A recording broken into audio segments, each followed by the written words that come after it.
সকাল সকাল এক কাপ গরম গরম চায়ের সঙ্গে হেলদি একটা ব্রেকফাস্টের রেসিপি নিয়ে চলে এলাম।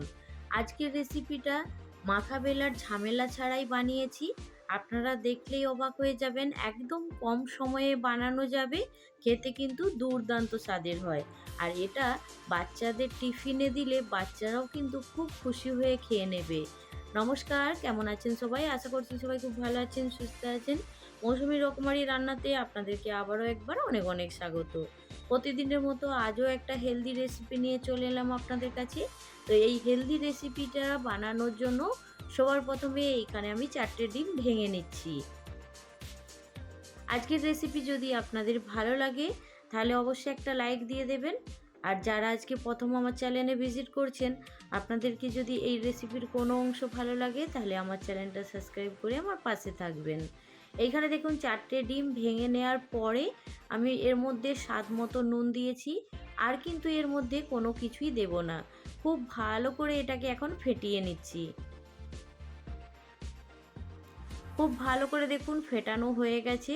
ডিমের কালারটাও কিন্তু একদম চেঞ্জ হয়ে গেছে, দেখতে পেয়েছেন। এবার এটাকে এখন একটু সাইডে রেখে দেব। এইখানে আমি নিয়েছি ব্রেড। আর এই রকম ব্রেড তো এখন গ্রাম বাংলাতে বলুন, শহরে বলুন, সব জায়গাতেই পাওয়া যায়।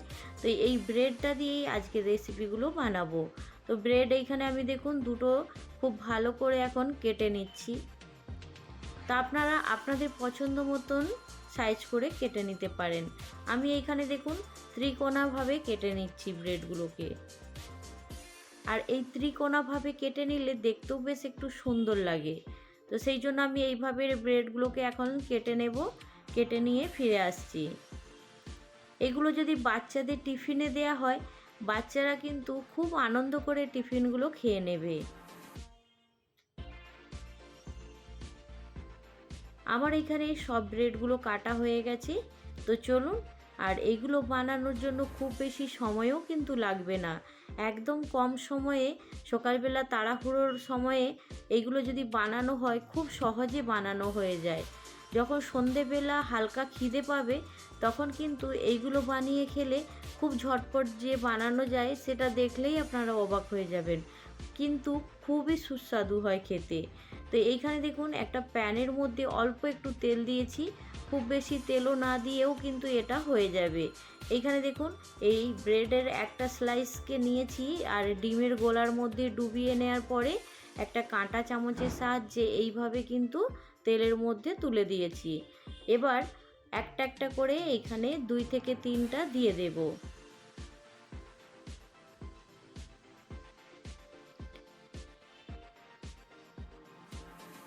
আর এই সময় কিন্তু গ্যাসের ফ্লেমটাকে একদম লো টু মিডিয়ামে রেখেছি। দেওয়ার পরে এবার আস্তে আস্তে কিছুক্ষণ সময় অপেক্ষা করব। তারপরে দেখুন পেছন দিকের কালারটা যখন চেঞ্জ হয়ে যাবে তখন আস্তে আস্তে এটাকে উল্টে দেব। বানানো কতটা সহজ দেখতেই পেয়েছেন। খুব সহজ পদ্ধতি। বাচ্চাদের স্কুলে টিফিনে তাড়াহুড়োর সময় এটা বানিয়ে দিতে পারবেন। সন্ধেবেলার নাস্তাতে এটা বানিয়ে খেতে পারবেন। বাড়ির সবাইও কিন্তু খুব আনন্দ করে খেয়ে নেবে। তো এইভাবে দেখুন উল্টে পাল্টে একটু লালচে করে ভেজে নিয়েছি। আর এইভাবেই সবগুলোকে ভেজে নেব।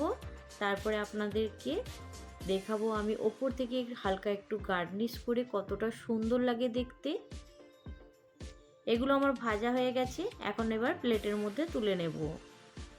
এবার ওই একই রকমভাবে বাকি যে ব্রেডগুলো আছে সেগুলোকেও ভেজে নেব।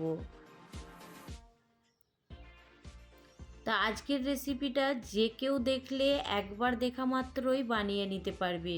বানানো খুবই সহজ, অল্প সময়ের মধ্যেই কিন্তু বানানো যাবে।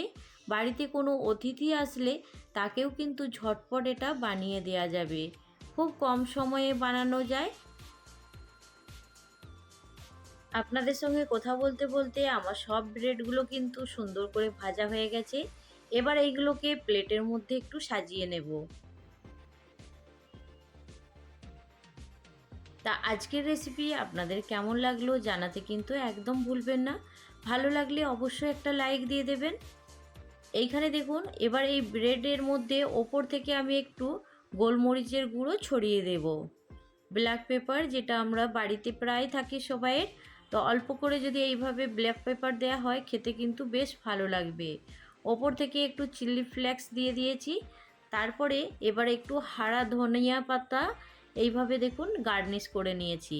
দেখতেও কিন্তু ভীষণ ভালো লাগছে, আর খেতে তো অবশ্যই ভালো লাগে। আপনারা অবশ্যই ঝটপট করে বানিয়ে নিন, একদম কম সময়ে বানিয়ে নিতে পারবেন।